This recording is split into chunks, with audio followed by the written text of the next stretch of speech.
Intel e não tem ideia por onde começar, então vamos falar um pouquinho sobre como escolher processadores e qual é o melhor modelo para você. Saber se o processador do seu computador é bom ou não já foi uma tarefa bem mais fácil. Até o ano de 2005, a Intel e a AMD lutavam para conseguir processadores cada vez mais potentes através de ganhos de frequência, ou velocidade do clock, como é chamado. Se o equipamento tinha 2 GHz de frequência, por exemplo, certamente ele era melhor do que o de 1,5 GB. Então, fácil, né? Você olhava lá a especificação, acabou, o meu é melhor que o seu, beijo, um abraço, vamos embora. Mas, como a vida é uma caixinha de surpresas, a Intel chegou no limite físico de 3,8 GHz, onde o gasto energético e a quantidade de calor criada pelo processador para cada avanço de frequência tornavam inviável seguir dessa forma. Isso porque ia sair muito caro manter um processador energizado e frio acima de 3,8 GHz. Para vocês terem uma ideia, na época, esse processador que eu comentei consumia 115 watts por hora. Processadores desktop bem potentes atualmente gastam mais ou menos 57 watts,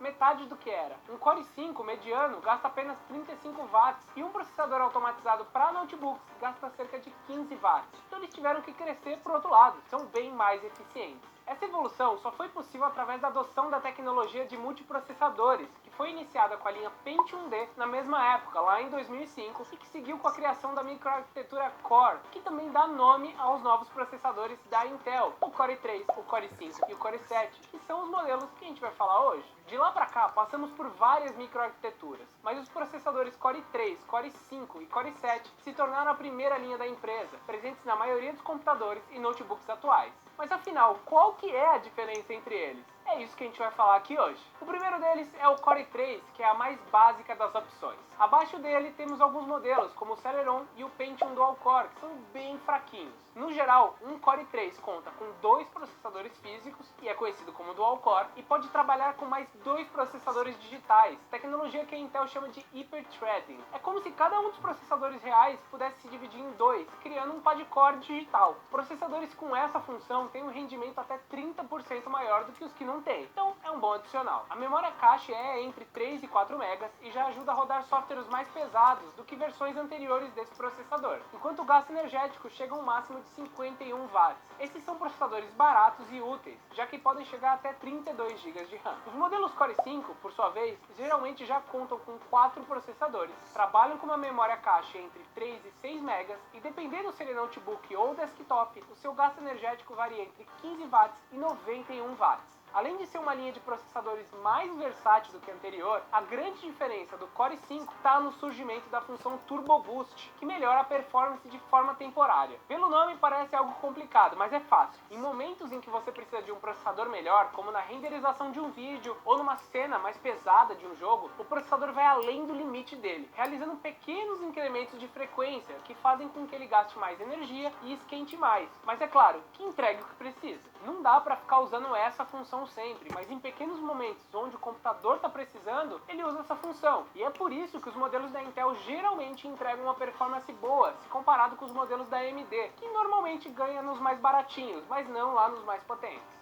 Além disso, esses modelos contam também com placa de vídeo integrada que tem melhor rendimento do que o Core 3 e que aceitam 64 GB de RAM nos modelos de maior rendimento. Uma dica é, se você está montando um computador para jogos, os processadores Dual Core de maior clock são preferíveis, enquanto para renderizações de vídeo, imagens ou 3D, um processador quad-core é a opção, já que ele consegue dividir essa tarefa. Ele vai renderizando ponto por ponto e cada core renderiza um ponto. Sabendo disso, dá para dizer que os processadores Core 5 suprem a necessidade da maioria do público. Se você precisa de algo mais específico, tem a linha Core 7. Estes são os processadores top de linha da Intel, quer dizer, não é top, porque tem uns Intel Xeon de $2.000 que são tipo, meu Deus, que processador incrível. Mas eles chegam muito perto, já que apesar da maioria dos modelos mais conhecidos de 7 serem quad-core, o modelo mais potente dele é um deca-core de 25 MB de memória cache. É poder demais para um processador só. De qualquer forma, a linha Core 7 é a mais cara entre as analisadas. Afinal, ela entrega o que existe de melhor para cada um dos segmentos. Existem processadores de baixo consumo e com rendimento menor para notebooks.